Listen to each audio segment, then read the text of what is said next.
ನೆಲಮಂಗಲ ತಾಲೂಕಿನಾದ್ಯಂತ ಭಾರೀ ಮಳೆಯಾಗಿದೆ. ಗಾಳಿ ಮಳೆಯಿಂದ ಧರೆಗೆ ಉರುಳಿದ ಬೃಹತ್ ಹೋರ್ಡಿಂಗ್ಸ್. ನೆಲಮಂಗಲ ತಾಲೂಕಿನಾದ್ಯಂತ ಭಾರೀ ಮಳೆಯಾಗ್ತಾ ಇದೆ. ಗಾಳಿ ಸಹಿತ ಮಳೆಯಾಗಿರುವಂತದ್ದು. ಇದರಿಂದಾಗಿ ಬೃಹದಾಕಾರದ ಹೋರ್ಡಿಂಗ್ಸ್ಗಳು ಧರೆಗೆ ಉರುಳಿದ್ದಾವೆ. ಗೃಹ ಸಚಿವರ ಹುಟ್ಟುಹಬ್ಬಕ್ಕೆ ಶುಭ ಕೋರಿದಂತಹ ಹೋರ್ಡಿಂಗ್ಸ್, ಹೆದ್ದಾರಿ ಪಕ್ಕದಲ್ಲಿ ಅಳವಡಿಸಿದ್ದಂತಹ ಹೋರ್ಡಿಂಗ್ಸ್ ಕೂಡ ದರಶಾಹಿಯಾಗಿದ್ದಾವೆ. ನೆಲಮಂಗಲ ತಾಲೂಕಿನ ಎಂಟಗಾನಹಳ್ಳಿ ಪಾಳ್ಯ ಬಳಿ ಘಟನೆಯಾಗಿದೆ.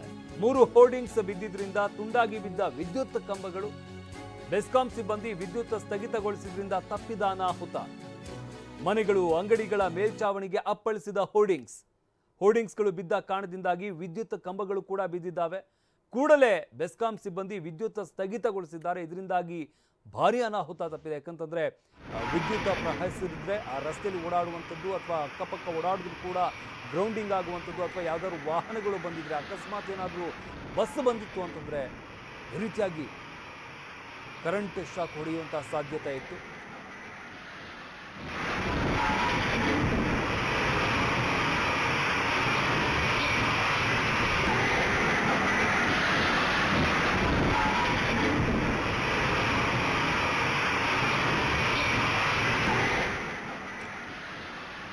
ಎಸ್ಎಲ್ ಗಮನಿಸ್ತಾ ಇದ್ದೀವಲ್ಲ, ಇದು ಬೃಹದಾಕಾರದ ಹೋರ್ಡಿಂಗ್ಸ್ ಬಿದ್ದಂತಹ ಒಂದು ದೃಶ್ಯಾವಳಿ. ಇದು ಸಿಸಿ ಕ್ಯಾಮ್ರಾದಲ್ಲಿ ರೆಕಾರ್ಡ್ ಆಗಿರುವಂಥದ್ದನ್ನು ಗಮನಿಸ್ತಾ ಇದ್ದೀವಿ. ಈ ರೀತಿಯಾಗಿ ಸುಮಾರು 3 ಹೋರ್ಡಿಂಗ್ಸ್ಗಳು ಬಿದ್ದಿದೆ ಅಂತ ಹೇಳಲಾಗ್ತಾ ಇರುವಂಥದ್ದು. ಗೃಹ ಸಚಿವರ ಹುಟ್ಟುಹಬ್ಬಕ್ಕೆ ಶುಭಾಶಯವನ್ನು ಕೋರಿದಂತಹ ಹೋರ್ಡಿಂಗ್ಸ್ ಕೂಡ ಬಿದ್ದಿದೆ. ಇದ್ರ ಜೊತೆಗೆ ಮತ್ತೆರಡು ಹೋರ್ಡಿಂಗ್ಸ್ಗಳು ಬಿದ್ದಿರುವಂಥದ್ದು.